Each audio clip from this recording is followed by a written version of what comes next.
Welcome to Truth and Liberty. I'm your host, Bishop E.W. Jackson.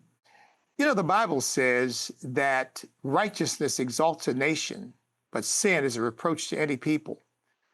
Given the 250th anniversary of the United States of America and our unprecedented success as a nation, is it possible that we have risen to this point and somehow being an unrighteous nation, a wicked nation, an evil nation?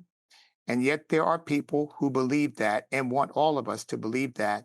But if that were true, it would make the scripture a lie. What is the truth about how America has become the most successful nation in human history? We're going to be talking about just that subject when we come back. So stand by for Truth and Liberty. Welcome to the Truth and Liberty Show, where trusted leaders bring biblical insights to important issues to help you stand for truth and effect godly change in our nation and in our world. Jesus said in John chapter 8, around verses 30 through 32, he ended by saying, "You shall know the truth." Well, that's not the end of that entire passage, but a key verse. You shall know the truth, and the truth shall make you free. He was talking about what it meant to be and what it means to be a true disciple of the Lord Jesus Christ. You know, I've often said if you want to fully understand what Scripture is teaching, reverse it. If the truth makes you free, then the antithesis has got to be true, which is lies make you captive or put you in bondage, lock you down. If the truth liberates, then lies captivate, capture, incarcerate. Now, we've got a choice to make, don't we? Do we want to truly be free? Well, then the truth is the key to it. You want to be in bondage? Well, lies are the key to it. The reason why the devil is a liar and the father of lies is he began lying in heaven in order to bring the angelic host under his captivity, in bondage to him. Jesus said in Isaiah 61, he has come to set the captives free. Captive to what? Captive to the lies of the devil.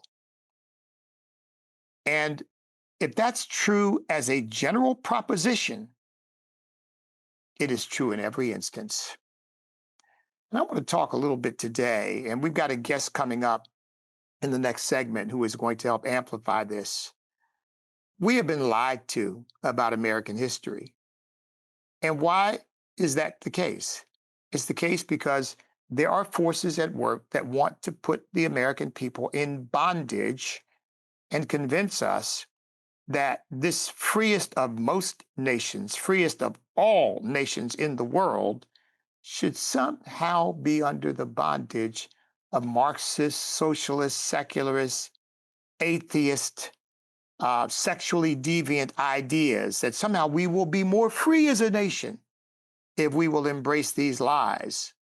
But the fact of the matter is, the more one embraces lies, the more captive you become, the more in bondage you are. And lies will ultimately land you in either a 6 by 9 foot cell or a 3 by 6 foot grave. Lies can only lead to destruction. They never lead to life. Jesus said the thief comes to steal, to kill, and to destroy. Well, those are all of a piece, aren't they? But he said that I've come that you might have life and have it more abundantly, to the full, until it overflows. Well, just as stealing, killing, and destroying are death dimensions, life is a truth dimension. Just as those are the dimensions of hatred, truth is the dimension of love. Jesus says, speak the truth in love. You know why? You cannot speak the lie in love. A lie is spoken to deceive. A lie is spoken to manipulate. A lie is spoken to disconnect people from reality. That's never love. The truth is spoken to help people see reality as it truly is.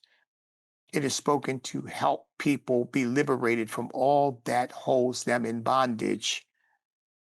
And that is always in love. You speak the truth in love. If you're truly speaking the truth, it is because you love people enough to suffer whatever slings and arrows come as a result of having spoken the truth. I know some of the things that I'm going to say to people during the truth tour will make some people very, very angry. The word of God says, speak the truth in love.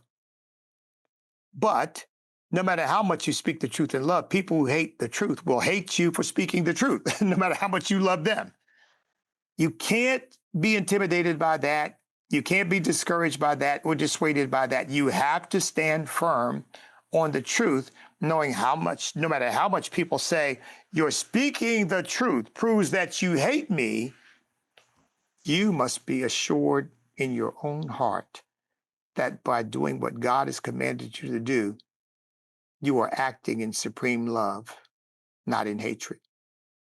Well, so many lies have been told about American history, and they've been told to try to convince people that America should be discredited, should be marginalized, should be delegitimized in the eyes of people so that it can be fundamentally transformed or changed into something different. Because if it was not legitimate from the very beginning, you can't simply reform it. You, in effect, have to destroy it and remake it. And that is what some people want to do. We've heard the cries for it. Revolution. Barack Obama famously said, we are only 5 days away, this was before his election, 5 days away from the fundamental transformation of the United States of America. Boy, that's what he wanted. Thank God he didn't quite get that done. But I'll tell you, we're still living under the results, the consequences of his attempt to get that done. I remember him saying one time, the problem with the Constitution was that it did not give government enough positive rights, which is another way of saying the problem with the Constitution is it didn't make a more powerful government. And one of the powers he wanted government to have was to create what he called, quote, redistributive justice. Meaning that he wanted the government to have power to take from you and give to me, or take from me, give to you, or take from one, give to the other, because government decides that, well, it's not fair that you have this and they don't have that. We're going to move things around. We're going to make things more equitable. That's the formula for tyranny, folks. Not liberty, tyranny. This is attributed to Thomas Jefferson, even though some scholars say that Thomas Jefferson didn't actually say this, but it's certainly consistent with his sentiment. The government that is big enough to give you everything you need is big enough to take everything you have. It was, I believe, Chief Justice John Marshall who said, I don't know whether it's in Marbury versus Madison, but he said, the power to tax is the power to destroy. In other words, once you decide government can take everything you've got if it wants to because it has better purposes for it, then government can destroy you and everything you have. That's where lies lead you. But the founding fathers said we hold these truths to be self-evident, not these opinions, not these whims, not these fancies, but these truths to be self-evident. All men are created equal, endowed by our Creator with inalienable rights, life, liberty, pursuit of happiness. In other words, they were saying our government is built upon the foundational truth that God is the author of our liberty, not man. Well, if that's the case, then the government's job, as they later on went on to say in the Declaration of Independence, that therefore governments are instituted among men to secure these rights with the consent of the governed.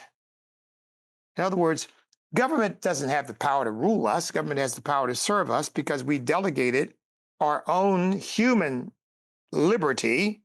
We've delegated some of the sovereignty that we have as human beings to government for the purpose of serving us, not ruling us. You know, America doesn't have rulers. Other countries do. We don't.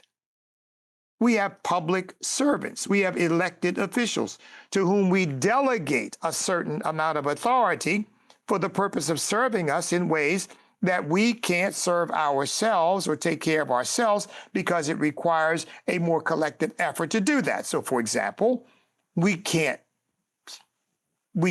take care ourselves of the encroachment upon our sovereignty by a foreign country. We don't have the ability to do that. We charge our government with doing that, AKA having secure borders, protecting us from a nuclear attack by Iran, protecting us from China, sending balloons over our sensitive installations to collect intelligence on us or to steal our intellectual property and so on and so forth. These are things you and I as individuals can't do. So we delegate to our government the responsibility for doing that.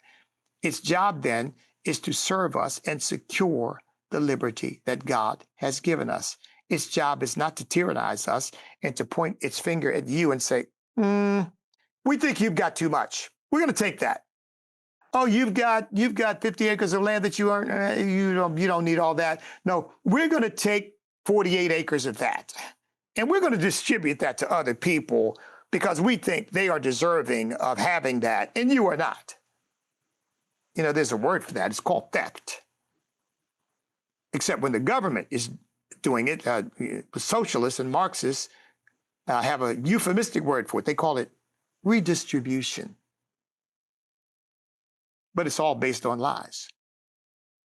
Now, during the Truth Tour, I am going to be addressing some of the lies that people have been told to position them or to, shall we say, to manipulate them emotionally, psychologically, to accept the lies that people want to tell them today. Capitalism is bad. Free markets are bad. No. We need socialism. I mean, we got a New York mayor, Zoran Mamdani, who says, I am a proud democratic socialist. You ought to be ashamed of it. But, you know, these days times, no, he's proud of that. And he has actually said, I'm going to take from billionaires. I'm going to take from billionaires. And I'm going to redistribute it as I will. I'll take their property, whatever. I'll take from them. Stood in front of, I think it was Tom Steyer's building, and said, "This is his building, and you know he deserves to pay more." And the guy says, "Wow, I mean, he put my family at risk, standing there, making me a target, pointing the finger at me as if I've done something wrong."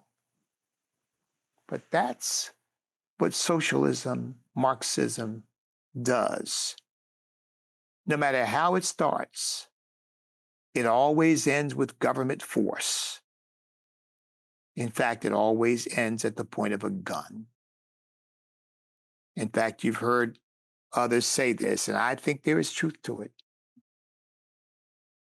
You might be able to vote your way into socialism, but you'll have to shoot your way out. And that's not a promotion of violence in any way, because I'm against violence. I am against political violence on every level. What it's pointing out, though, is socialism ultimately drags you into the abyss of tyranny, where, just as our founding fathers did, you may have no other choice but to fight your way out of it.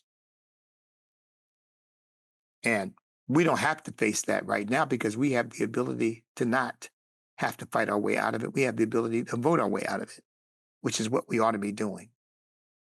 So during the Truth Tour, I'm going to be giving people a reason to rethink who America is. Let me just give you a couple of examples of the things I'll be talking about.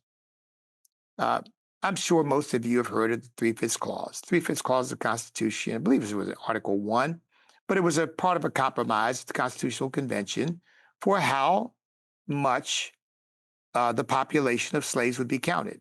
But that's not what we've been told. Now, that's what it was, but that's not what we've been told. We've been told that, and you'll hear people say it. In fact, I think I heard Colin Kaepernick say this.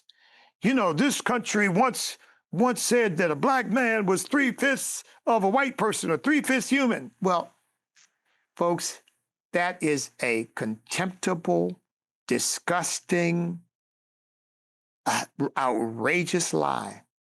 It simply is not true. It's not even close to the truth. It is something that somebody made up as a way of giving people a reason to hate America. See, that's the kind of country America is. Look, the 3/5 clause was not about the measurement of any individual. It was a compromise between the pro-slavery forces and the anti-slavery forces about congressional representation based upon the population of each state. Remember, some states had millions of slaves. And it was, now get the irony of this. This is what's really ironic, which is why this is a pet peeve of mine. The irony is, it was the pro-slavery people who wanted the slaves counted each as a whole person. Not because they considered them to be a whole person, not because they cared about their humanity, but because they knew it meant more congressional power for them. And it was the anti-slavery people who didn't want the slaves counted at all, because they knew that to count them was to give more power to slave masters and slave owners in the South, who were never going to give those slaves any political power, never going to allow them to vote, never going to allow them to be considered for any political purposes. So it was like handing power over to the very people whose ideology you were trying to defeat.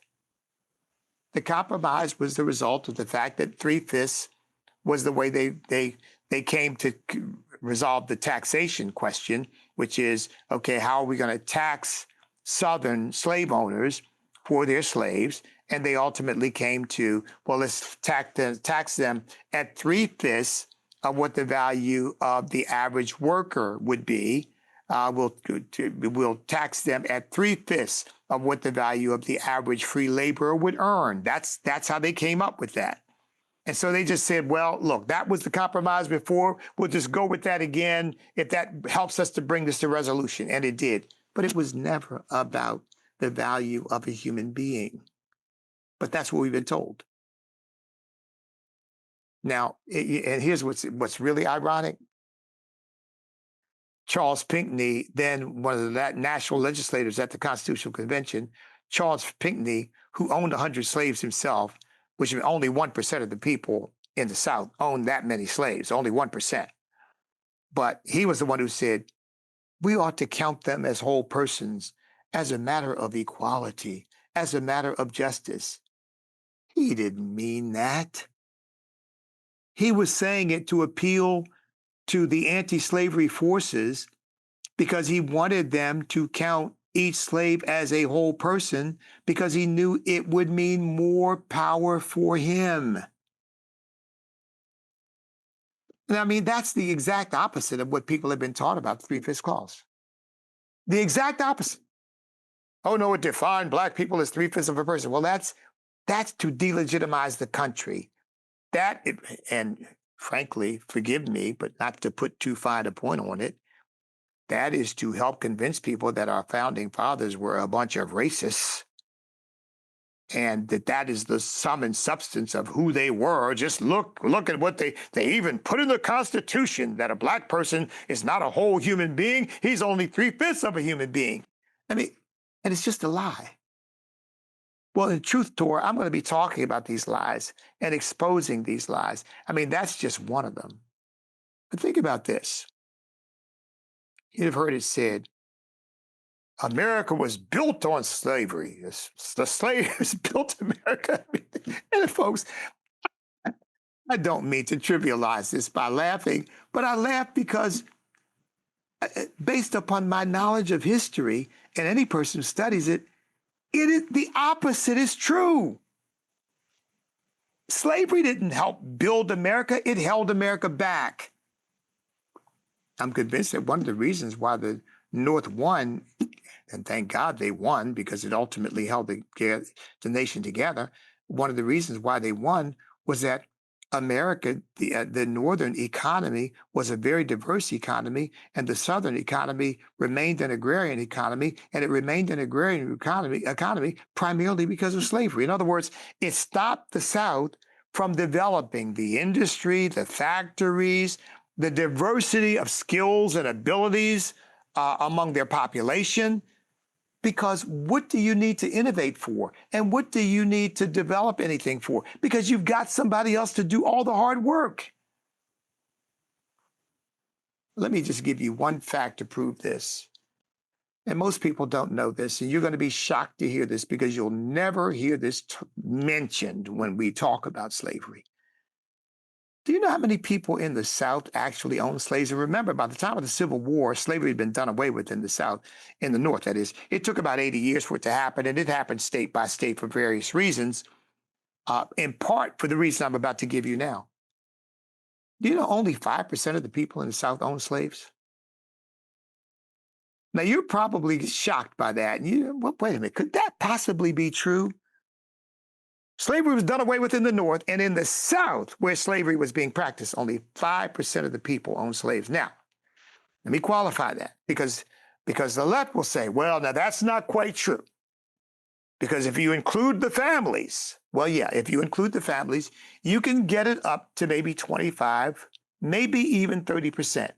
But that's including the men, women, and children who happen to live on a plantation, and also, by the way, the extended family. So if you said, well, how many people were in some way benefiting from slavery, you still can only get the number up, giving the benefit of the doubt to about 30%. Folks, that means 70% of the people in the South didn't own slaves. But when you hear about this, it's as if every white American owned slaves. Everybody was a slave owner.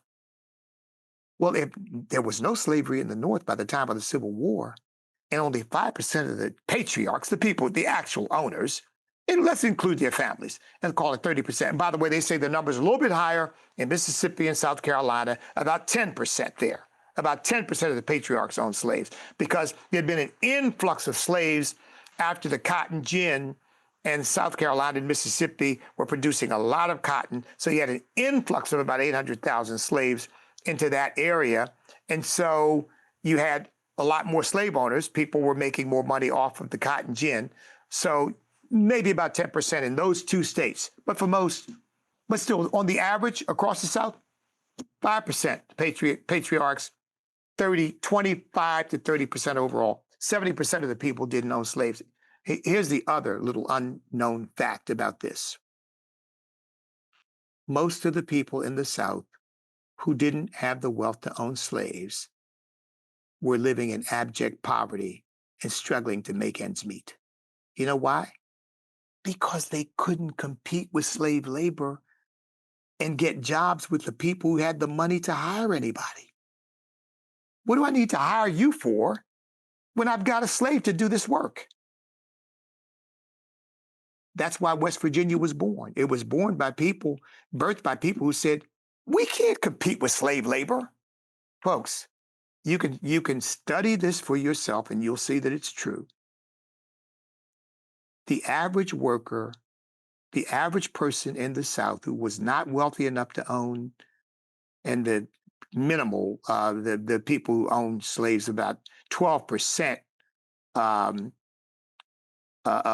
slave owners, about 12% owned 20 slaves or more, only 12%.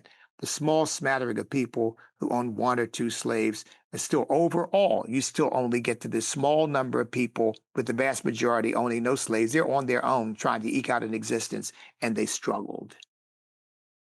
Look, the slave masters trained blacksmiths who were slaves, and they could farm them out to go work for them, and they could undercut any free laborer. The carpenters, same thing. The masons, same thing. The metal workers, same thing. The repairers of various rudimentary machinery of the day, wagon repairs and repairs of various tools. They trained slaves to do all that. They undercut free labor in the South. How does that build an economy? Well, it didn't. Most of the people who owned slaves, by the way, weren't cash rich. Most of them were land rich, and they owned slaves. Thomas Jefferson died broke. He died in debt because while he was land rich and he owned slaves, he didn't have any money because it was difficult to eke out an existence. I mean, he lived well, yes, but you know what? He borrowed money throughout his life to sustain his lifestyle. Now, these are things about our history that you won't learn. Now, what does that mean? What that means is a lot of the racial ideology was born by people who owned slaves, trying to convince all the people who weren't slave owners that it's still good for you. You still have to be on our side because, after all, at least you aren't a slave. Because Nathaniel Bacon in 1676 raised a rebellion made up of slaves and indentured servants, and they're white and black and some of the smaller landowners, and they came against Governor Barclay of Virginia at the time, ran him out of the capital, and basically just wreaked havoc. And after that, the major slave owners said, we got to do something to make sure that these poor immigrants from Europe never think they have anything in common with the slave. And that's when the slave codes began. And that's when the effort began in earnest to distinguish between, quote unquote, white people versus everybody else. It was a ruse, folks. I mean, it was a strategy. Now, this is real history. It was a strategy to make sure that you could keep the poor, struggling European immigrant from ever joining in with slaves, because no matter how bad it might have been, they could be grateful that they at least weren't slaves. And sadly, people have bought into all of that language and ideology. That's why you hear me use European, an American of European ancestry, an American of African ancestry, because I'm trying to get away from this vocabulary it was a made-up vocabulary, because nobody came to this country thinking, I'm white, I'm black. That's not the way it happened. I mean, did you know, for example, up until 1676, did you know there were white slaves, European slaves, not just indentured servants, but lifetime slaves who were Europeans as well as there were Africans? No, you won't hear that in American history either. Because the truth of the matter is, it's not the skin, it's the sin. Well, my guest coming up, folks, is going to be somebody who will help us understand why we have this skewed version of American history that teaches us not the nuances, but really propaganda to help people hate their very own country.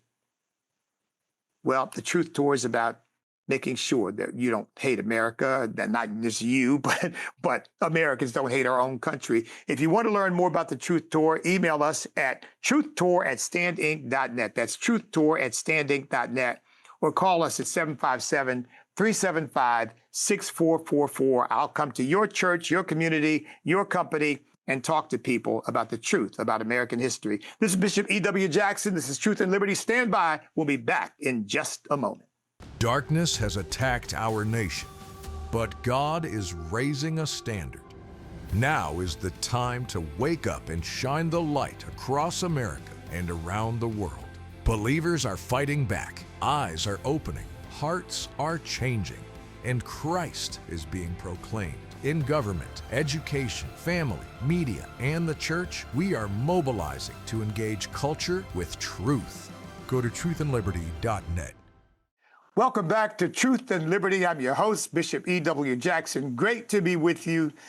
Folks, I said in the earlier segment, we have a major problem in our country with so many people believing lies about America and about American history. And that's one of the reasons why I started the Truth Tour. And I thought an excellent guest for a moment like this would be someone who has written extensively about this. She is a scholar, she is an author. She works with the Hamilton Institute for the Study of Western Civilization. She's a fellow there, but she is just a prolific author and historian, and is writing, has written so many books. We can't get into them all, but I want to talk today about a particular book that I think has been one of a particular book that she's responded to in one of her books, that in my view has been one of the most insidious influences in American culture, and most people are not even aware of it. I'm talking about Howard Zinn's People's History of the United States. Well, my guest is Mary Grabar. She is the author. She's written a book called Debunking Howard Zinn, and again, a number of other books, Debunking the 1619 Project, Debunking FDR, The Man and the Myths. But we're going to talk a little bit about Howard Zinn. So, Mary, welcome to Truth and Liberty. Thanks for taking time out of your busy scholarly schedule to be a part of the program today. It's my pleasure. Thank you for inviting me. Well, first of all, you've written this book called Debunking Howard Zinn, and most people probably have never even heard the name Howard Zinn, but many have been influenced by him, whether they know it or not. So tell us a little bit about who Howard Zinn is and why Americans ought to care. Well, Americans ought to care because his influence is felt far and wide in our schools, whether or not teachers actually use the People's History of the United States, which was first published in 1980. So it's been around for a long, long time. And he basically teaches students to hate this country. And he does it by distorting the actual history, by misrepresenting his sources, for twisting around people's words, for leaving out essential information, by plagiarizing from disreputable sources. And so he's had a profound influence. And so when you have, people who are out there protesting, I mean, it just gets crazier and crazier as time goes on with these protests. They really do hate this country, and they've been inspired to hate it by Howard Zinn, who in turn has inspired other historians and other writers and other scholars, if you want to call them that.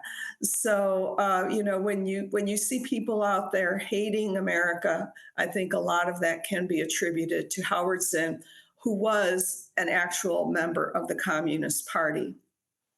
Yeah, most people don't know this, but his book, you say, as you pointed out, whether people have even heard the title of the book or heard his name or not, his book and the information, that so-called information he provides in his book, is widely disseminated through our public school system and even our college system as history. I mean, he has something called I think it's called the Zinn Project, that feeds information into the schools and into teachers to share with their students, even though they may not be saying to their students. This comes from Howard Zinn's book, People's History of the United States. But he's getting, I mean, because he's dead now, but that information is still getting into the public schools, isn't it? Yeah, I mean, teachers can get these prepackaged lessons, short, easy, digestible form for free. They can download it. And I think it is distributed through the Southern Poverty Law Center. They partner with them, and they publish these books on the various topics for teachers and to train them, whether they're teaching about the discovery of America or the Declaration of Independence or the Civil War. They've got materials that they have for free that are downloadable to teach the Howard Zinn version of history, and then they transmit that to their students. Now, you said earlier, it's teaching people to hate this country. I can give you an anecdote, this is an absolutely true story that happened to me. I'm a pastor. I'm in the area of the Norfolk Naval Station, which is the largest naval base in the world, largest American naval base in the world. I think the largest naval base in the world. And, military people come through my church all the time. Young man came to my church, attended for 3 years. And when he got orders to leave, he asked to meet with me. And he sat down. He said to me, I wanted to thank you for something. And I said, what? And he said, when I came to your church, I hated this country. And I was in the Navy and I hated this country. And I was trying to figure out a way to get out of the Navy because I thought, why in the world should I be in the Navy serving this country? He said, and the reason I felt that way was somebody gave me Howard Zinn's book, A People's History of the United States. And by the time I finished that book, he said, I literally hated America and hated being in a Navy that represented this country. He said, and after 3 years of listening to you, he said, I finally realized I'd been lied to and I'd been brainwashed with this stuff. And he said, thank you for really setting me free from that. Now I'm proud to be in the Navy and proud of my country and proud to be an American. I mean, it had just that profound effect on him. So when you said it teaches people to hate the United States of America, that wasn't just a glib remark. I mean, that's the actual effect that the book has, isn't it? Oh, absolutely. I mean, he's a very skillful propagandist. He touches on people's emotions. He knows how to ask questions. He asks leading questions, often one right after the other. So he makes the reader believe that he has come to these conclusions himself. I mean, it's very clever. And, the communists are great propagandists. They know how to tap into emotions and how to stir up distrust and to question everything that they've been taught. So you first have to start by questioning, right? Radically questioning, not just, well, is this actually happen exactly this way? What are the facts? But to question the entire foundations of a country, of a government. And he does that very well, and it's an emotional appeal. It's not a logical appeal because you notice he doesn't really have that many facts there. He has a lot of questions, and he has a lot of innuendo, and he has a lot of heroes who are out there protesting and knocking down statues or attacking people or fighting with police, and that's supposed to be inspirational. So I'm not that surprised, but I'm so glad that you were able to influence him. Yeah, I didn't even know that I was addressing that issue, but I was just preaching the truth and putting America in a proper context because I say, if you're born an American citizen or you're legitimately an American citizen, you've hit the proverbial lottery. I mean, because there's no better place on earth to live, to work, to grow, to build a family and so forth. And I teach that constantly as part of being grateful to God for giving you the opportunity to live in this wonderful country. But look, let's talk about this. Howard Zinn's position, for example, is something that I think the left has bought into lock, stock, and barrel. America is not even a legitimate country because we are built on social injustice. Correct? Correct. I mean, he actually argues for the redistribution of property, and he says, well, he questions elections, and he says, well, elections don't mean anything. How can they mean anything when some people have more money than others and they don't have the same amount of political power?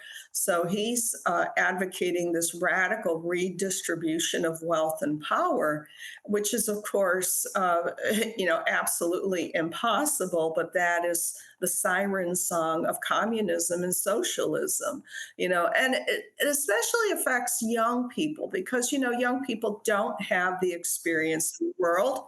They haven't gone to other places and experienced how other people live. They're very idealistic. They haven't had the experience of having to work for themselves and earn their own money. And make their own advancements. And so that's why Howard Zinn's materials are used in schools, and they're used beginning in kindergarten. I mean, there's a young people's history of the United States that's geared toward middle readers, probably from about third grade to sixth grade. And then there are the prepackaged lessons for kids that are even younger. So, that's how, the communist propagandists want to get to our culture. They know that, people who are mature are going to question this rightfully, but get them while they're young soldiers, college students, high school students, and even younger.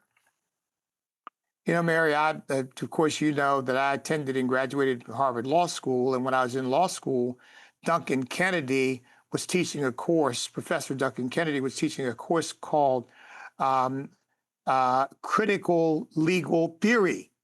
And Derek Bell, who was considered the godfather of critical race theory, was at the law school at the time. I never took a course from either of them, thank God. But this whole idea that everything about America should be deconstructed, in effect, as Marx said, ruthlessly criticize everything. I mean, that's basically the position that Howard Zinn took, right? I mean, he didn't find anything in the book to say, well, there are some wonderful things about America that we all need to admire. We all need to, the book was not about that. It was about America essentially is evil. And is that why we see so many people so entrenched in this attitude, while at the same time enjoying the freedom, the religious liberty, the First Amendment, freedom of speech, and all of that? They're enjoying all of these things that the Constitution secures them, and yet they act like, no, America's a terrible place, and it's got to be fundamentally transformed, or we got to have a revolution. I mean, a lot of that stuff is rooted and grounded in Howard Zinn's so-called history, isn't it? Yeah, well, the critical theory is essentially Marxist. And, if you notice the discussion, the criticism doesn't extend to other countries. It's just focused on this country as if, we were in isolation. And, and if another country is mentioned, well, there was a communist uprising there and we quashed it. But the poor people, they could have had this communist paradise if we hadn't come in, or if some other Western power hadn't come in. So it's very one-sided. It's only attacking one thing, and there isn't the context. There isn't the real human history, because if you go through human history, it's about struggle, it's about suffering, it's about persecution. You go back to the Bible. No one's ever lived in the Shangri-La that the communists present as a possibility. And there are no perfect people. There is the idea of original sin. We're all sinful. There's no perfect place. But Howard Zinn and his communist allies present, that possibility if we will only follow his communist prescription. Yeah, data tells us, polling tells us that more than a third of young people ages 18 to 29 believe that socialism is superior to capitalism, and the number's even higher when you get to people who are registered Democrats. I think over half of registered Democrats believe that socialism would be superior. And again, when people are out there protesting and they're attacking ICE and they're attacking capitalism and all of this, I say we have to realize these people have been brainwashed for a long time to get them to the point where they have this sort of intractable hatred for the system that they live in.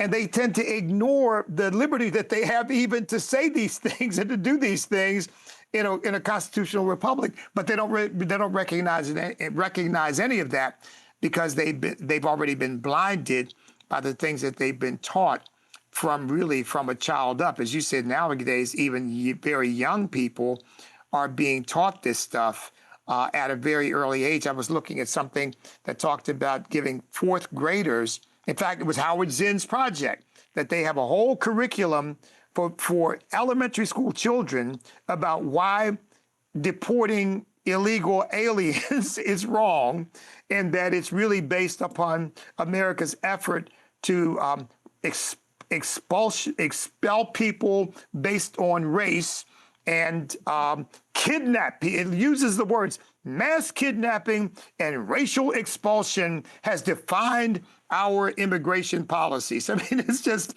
but that's what people are hearing. If you're starting to hear that in elementary school, no Yeah. wonder you're out protesting by the time you get to adulthood or or your teenage years.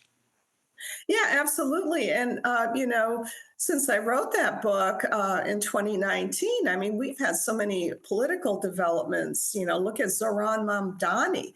I mean, Yep. he's about to take over all the private property in New York City. He's starting, he's got a plan. I mean, the problem, that Howard Zinn realized is that in the United States, it's almost impossible to start, a kind of a Bolshevik revolution like they had in Russia because people are happy. They've been happy. They like their material benefits, they like their freedoms, they like having good jobs. And so you can't stir these people up, but you have to do it in a piecemeal way, very methodically.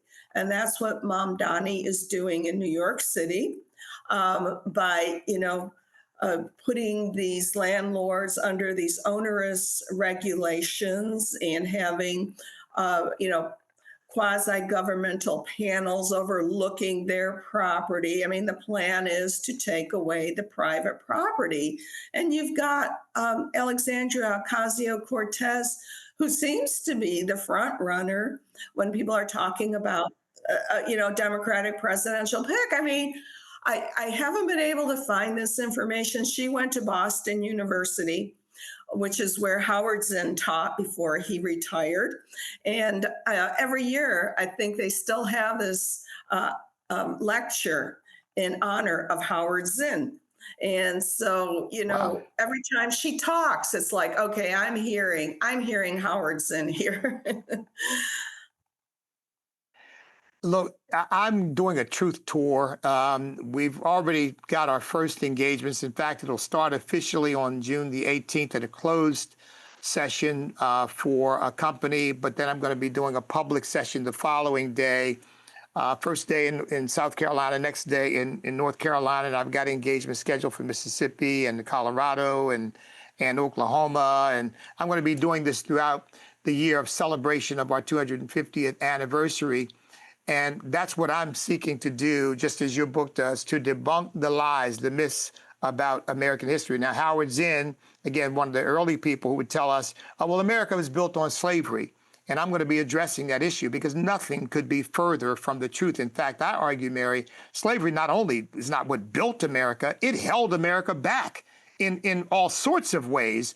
That we stole the land, I mean, and to point out that no, America was birthed during the Age of Conquest, and the Native Americans were fighting each other over the land long before we got here. So, but these are the kinds of myths that are told, again, to convince people that there's something. Remember, that was Eilish, this singer who got up and said, I think at the Grammys, said, how can you be illegal on stolen land? Come to find out, some natives said, "Well, you're living on our on the land you stole." But Right. I noticed there was no offer to give it back. Oh, absolutely. None of these people do. I mean, there are, professors teaching, and I got into it with one who is over here in upstate New York, and he had pictures of his house, which looked like a pretty nice house, and the new fence he was putting up in his backyard. And I thought, well, give it back to the Seneca Indians, if you really believe it, I mean, so, these people are just hypocrites. They want to, preach to others, and and the thing is, it's not inconsistent with what communists do. If you notice, a lot of these communists are very wealthy. You've got Bernie Sanders, who's got, super Mm-hmm. houses. The people who ran the Soviet Union, they had the choicest foods. They had their summer homes. They, were They driven fly around. around in private jets.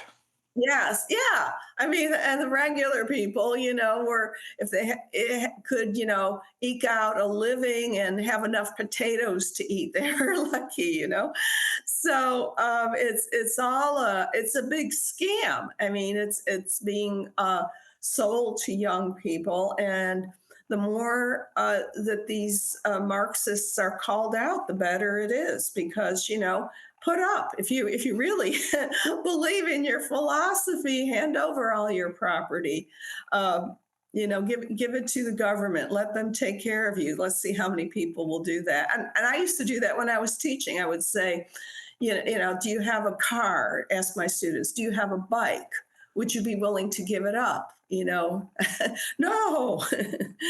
But they're the ones who Mm. are saying, well, communism sounds pretty good, but when it comes time to give up or sacrifice for it, they're unwilling to do that.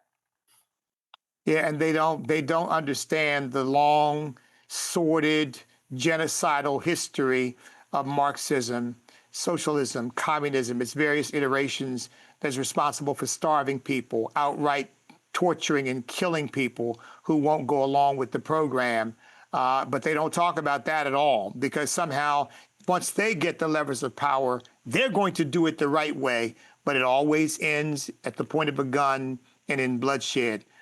So yeah, I mean, how do we, Mary? We know what the truth is. Your book spells out a lot of that.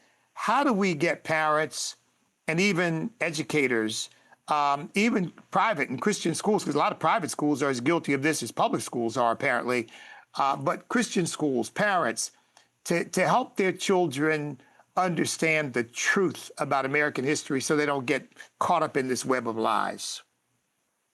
Well, I mean, I think President Trump has done some good things in terms of, and it's actually started at the state level. A number of states looked at the DEI programs, diversity, equity, and Mm-hmm. inclusion, and the lessons that were being used directly from the 1619 Project, as well as Howard Zinn, and saying, you can't do this in the classrooms, because I know from working with educators and professors that they will not give this up willingly.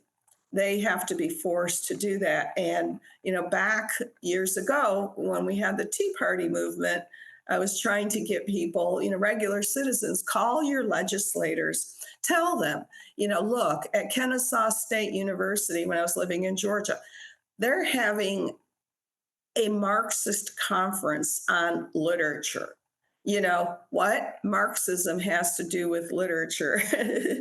I don't know, but this is even labeled this way. They became so bold, they didn't even try to hide it anymore.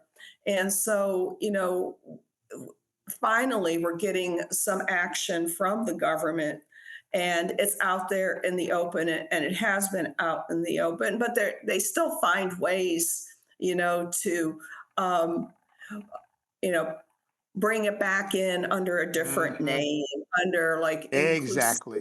inclusivity or student, I don't know, empowerment or whatever. They come up with these things. I mean, they're people who are not really interested often in real learning and knowledge and educating students, but they're very good at disguising their subversive programs. So, so I think that's good, and people need to be vigilant. You have to be in touch with your school board, local school board, state representatives, and report on things that you see in the schools and keep after them. And because I know there are things still going on in Georgia that I was complaining about years ago, and and elected people will listen because they know that, their re-elections depend on making their constituents happy. So, and I would also encourage people to, get my book. It's an antidote to Howard Zinn. Take a look at it. I looked at a lot of his sources. I saw where he, quoted someone as saying one thing, but when it comes out in Howard Zinn's version, there are critical words that are left out, and he's saying that this, writer or historian said this, but it's the exact opposite. So those are all the tricks that he uses, and so it's good Yeah. to expose that, because people will pick up if they don't have a knowledge of history, they'll pick up Howard Zinn Right. and say, well, that sounds pretty good, I mean, and it Yeah. And really was. if they don't know what to look for, it'll slip right by them. Look, Mary, we're almost out of time. Again, I want people to be able to get your materials to support what you are doing. How do they do that? Well, you can sign up for my newsletter at dissidentprof.com, and I'm a dissident, and prof is short for professor. And you can sign up for my newsletter. It's free, and I don't share my mailing list. And when I have articles published, I send out notices. You can read my articles at marygrabar.com. And I'm also here at the Alexander Hamilton Institute for the Study of Western Civilization. And you can support us there by going to the AHI, Alexander Hamilton Institute.org, and go to the website and see what's going on here. Well, Mary, thank you for what you are doing, because it never gets old, and it continues to be important because they continue to push this propaganda in some ways that are obvious to spot, but in some ways that are very difficult to spot. So thank you for alerting us and keeping us aware so that parents and teachers who want really to teach history rather than propaganda know what to look for. So Mary Grabar, thank you so much for taking time to join us. You and I will be in touch. Okay, definitely. Thank you. All right, thank you. Well, folks, as you know, we started something called the Truth Tour. And if you'd like to have me come and talk about some of these things that Mary and I have discussed, and some of these myths, these lies, frankly, about American history, I'll be happy to do that. Get in touch with me at truthtour@standinc.net. That's truthtour@standinc.net. Or you can call our office at 757-375-6444. I'll be happy to come to your church, your organization, your community, and talk about these very important issues as part of the celebration of the 250th anniversary of the United States of America. God has blessed us to see a quarter of a millennial, or semi-quincentennial. Can you say that 5 times? But it is a wonderful milestone that God has blessed us to reach.